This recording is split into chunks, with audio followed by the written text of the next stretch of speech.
Well, it's not just world leaders making the case for urgent action at the Cop26 climate summit in Glasgow. Those who will bear the brunt of the global crisis are demanding concrete steps be taken right now. Young people are imploring those in charge to move past the rhetoric and follow through on their promises before it's too late. One activist who spoke at the conference warned there's not a second to waste. Our animals and people are dying. I have seen with my own eyes 3 young children crying at the side of a dried up river after walking 12 miles with their mother to find water. Please open your hearts. Elizabeth Wathuti said the decisions made in Glasgow will determine whether rains return to her home country of Kenya, whether crops will perish and whether millions will die of climate-related starvation. We're time now for the exchange and my conversation with that young activist, giving a voice to the billions who don't have a platform. Powerful words in front of a powerful audience, but will it lead to real world action?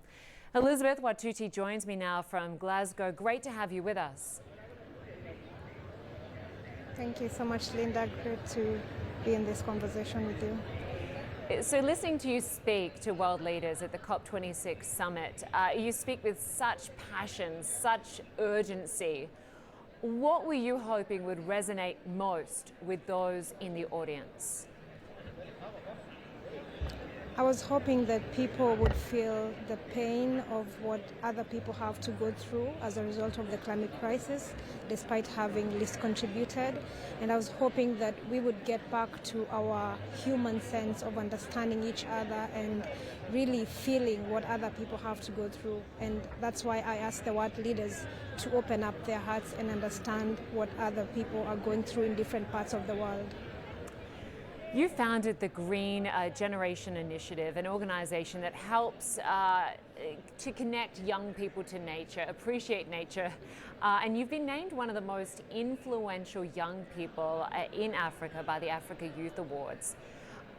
Just why is it important to you, for young people, to actively lobby politicians for change?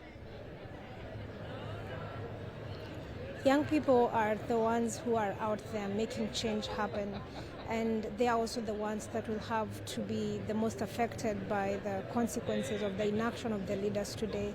And like for me as a young person, my activism is deeply rooted in my love for nature and the people, and the love for wanting to have a livable world and a safe future. And that's the same thing that every young person wants to have for themselves and for the next generations.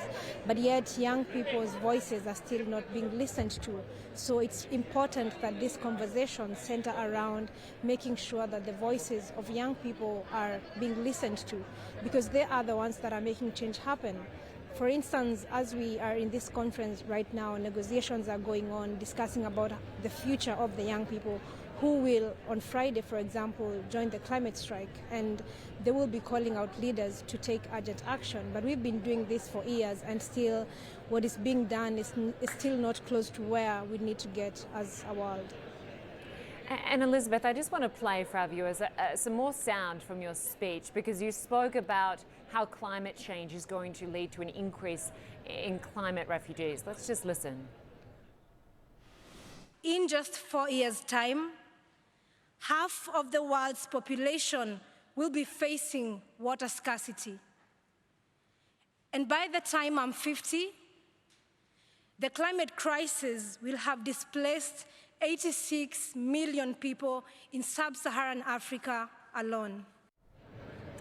Earlier, I also spoke with the president of the Red Cross and Red Crescent, who said that right now, even now, we're seeing more refugees as a result of extreme climate than of conflict, 3 times as many as a result of extreme climate. So this problem is only going to get worse, as you rightly point out. Yeah, it's definitely going to get worse, because what we're seeing in these conferences is pledges and commitments that are not enough to get us to keep 1.5 alive. And this clearly means that some of these problems are going to continue escalating. because people need food, people need water, people need homes, but they are being displaced. Every time we're having landslides, floods, mudslides, that people do not anymore know what's going to happen in the next years if nothing is done right now. So, and if they are not in a position to sustain themselves and to keep their children with food, then it's going to be impossible for them to stay where they are. So it's important that we begin to see things changing right now, and we begin to see our leaders not just committing and making pledges, but beginning to take action right now.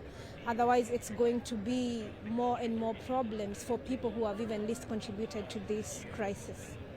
And that's key, pretty much what you just said, because we saw with the Paris Agreement that so many countries have not followed through on the pledges they made back in 2015. Notably, the $100 billion for developing countries to deal with the crisis largely created by the rich. Yeah. I mean, what's happening is that we've seen in these conferences as well, every leader is acknowledging that yes, there are gaps, there are mission gaps, and things are not being done right. But we don't want them to just acknowledge the problem. We want to know what it is that they're doing to change things, to do things in the right way. And I think that's why we are insisting that they must do what needs to be done. And I think this is not a COP where we have to keep reminding everyone what needs to be done, because these are commitments they made.